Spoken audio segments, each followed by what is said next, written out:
Good morning बच्चों। मैं doctor Madhulika Singh उज्ज्वल आज आपको प्लेटो के साम्यवाद के बारे में पढ़ाने जा रही हूँ। इससे पूर्व हमने प्लेटो की शिक्षा योजना, उसके दार्शनिक राजा और उसके न्याय पर विचार पढ़े थे और आज हम पढ़ने जा रहे हैं प्लेटो के साम्यवाद के बारे में। उसकी शिक्षा योजना में हमने पढ़ा कि उसकी जो अंतिम परिणति थी वह दार्शनिक शासक के निर्माण के रूप में हो रही थी और वही दार्शनिक शासक उसके आदर्श राज्य की बागडोर को संभालने वाला था।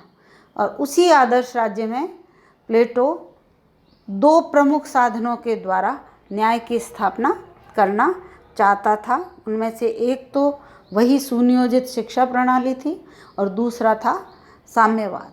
इस साम्यवाद को प्रस्तुत करने के पीछे प्लेटो को यह लगा कि एक कठोर शिक्षा योजना के बाद भी यदि शासक मोह माया के चक्कर में पथभ्रष्ट हो जाए, निजी स्वार्थों में, परिवार और संपत्ति के आकर्षण में राज्य के प्रति अपने कर्तव्य भूल जाए तो क्या होगा, और उसको इस सब से बचाने के लिए ही उसने यह साम्यवाद का दर्शन प्रस्तुत किया था।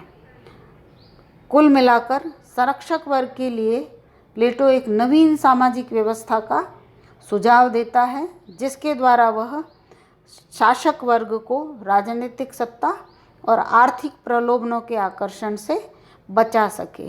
और इसके लिए उसने दो प्रकार के साम्यवाद को प्रस्तुत किया। एक था संपत्ति का साम्यवाद और दूसरा था परिवार या पत्नियों से संबंधित साम्यवाद।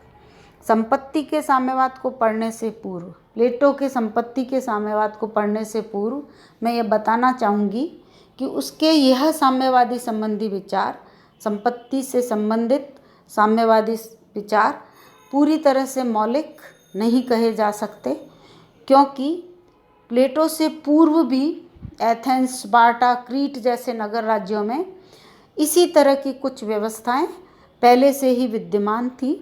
जैसे एथेंस में व्यक्तिगत संपत्ति थी परंतु उस पर राज्य का नियंत्रण था, यानी व्यक्तिगत संपत्ति का उपभोग नागरिक कितना, कब और कैसे करेंगे वो पूरी तरह से राज्य के द्वारा ही निश्चित किया जाता था, या इसका निर्णय पूरी तरह से राज्य करने वाले थे। दूसरा, स्पार्टा में निजी संपत्ति थी परंतु उसका उपभोग सामूहिक रूप से किया जा रहा था। और क्रीट में भी जो भूमि थी, समस्त भूमि, उस पर जोतने और बोने का काम राज्य के नियंत्रण में था। तो इस प्रकार प्लेटो के संपत्ति के साम्यवाद पर हम इन पूर्व जो ये नगर राज्य की व्यवस्थाएं थी इनके लक्षण देख सकते हैं, इनका प्रभाव देख सकते हैं। अब बात करते हैं कि प्लेटो ने संपत्ति के साम्यवाद को प्रस्तुत क्यों किया होगा, उसके मन में क्या शंकाएं होगी संपत्ति को लेकर। तो प्लेटो का मानना था कि व्यक्तिगत संपत्ति व्यक्ति को स्वार्थी, लालची, ईर्ष्यालु, प्रतिद्वंदी और हीन बनाती है। साथ ही वह संपत्ति को राज्य की एकता और न्याय के लिए भी संकट मानता था, या कहता था कि इसके कारण कभी भी राज्य की एकता और न्याय संकट में पड़ सकती है। इसके अलावा प्लेटो संपत्ति को अनैतिक भी बताता है और सबसे बढ़कर उसका मानना था कि जब आर्थिक और राजनीतिक सत्ता एक ही हाथों में केंद्रित हो जाएगी तो ऐसे में किसी भी व्यक्ति को भ्रष्ट होने से रोका नहीं जा सकेगा। और इस सब को ध्यान में रखते हुए उसने सैनिक और संरक्षक वर्ग के लिए संपत्ति के साम्यवाद को प्रस्तुत किया। यहाँ पर वह उत्पादक वर्ग को इससे वंचित रखता है, यानी उस वर्ग पर यह संपत्ति के साम्यवाद की व्यवस्था को वह लागू नहीं करता, वरन केवल संरक्षक और सैनिक वर्ग पर ही यह व्यवस्था वह लागू करता है, क्योंकि अंततः उनको ही आदर्श राज्य की शासन संचालन करना होता है।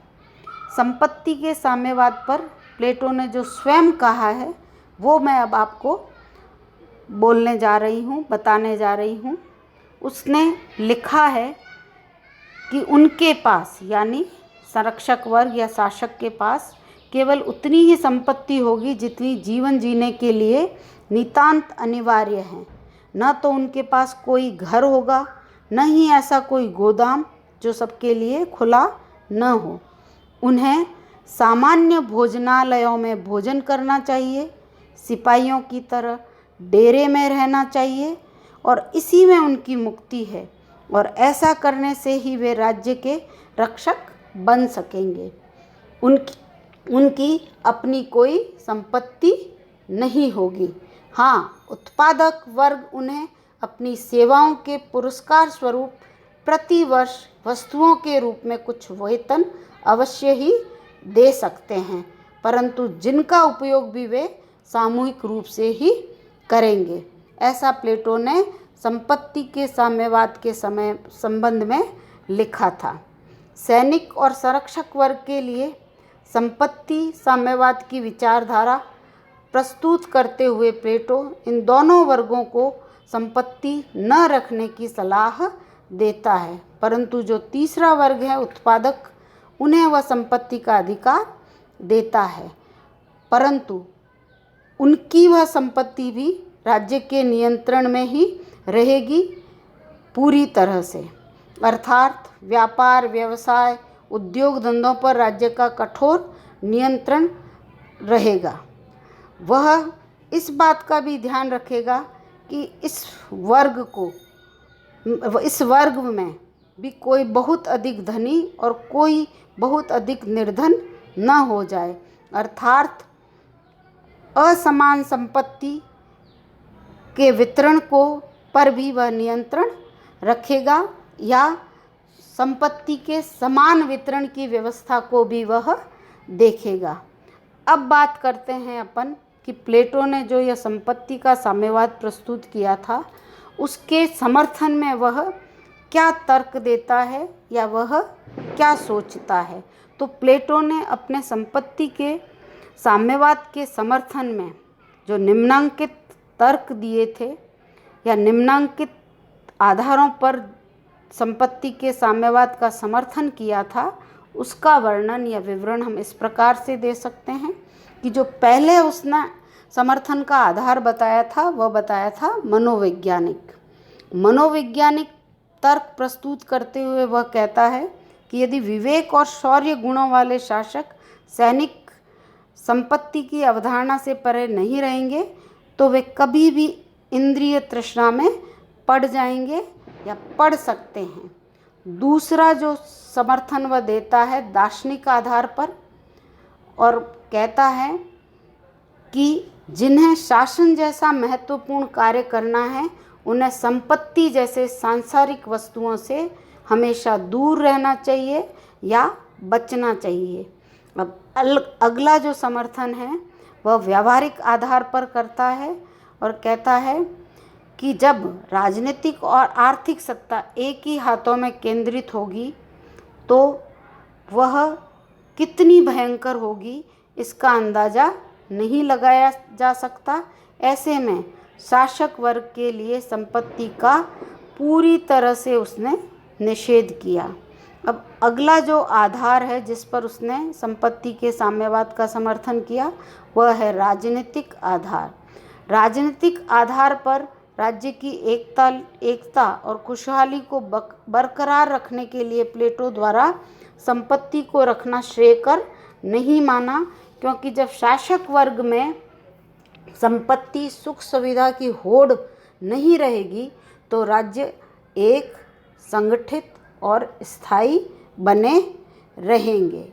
इस प्रकार प्लेटो ने अपने संपत्ति के साम्यवाद के समर्थन में मनोवैज्ञानिक, दार्शनिक, व्यवहारिक और राजनीतिक समर्थन प्रस्तुत किए और उपरोक्त समूचे विवेचन के बाद हम प्लेटो के संपत्ति के साम्यवाद की कुछ विशेषताएं पर भी बात कर लेते हैं, जो इस प्रकार से हैं कि पहली जो विशेषता इसकी यह है कि यह केवल सैनिकों और शासकों हेतु ही यानी केवल सैनिकों और संरक्षक वर्ग पर ही लागू जन सामान्य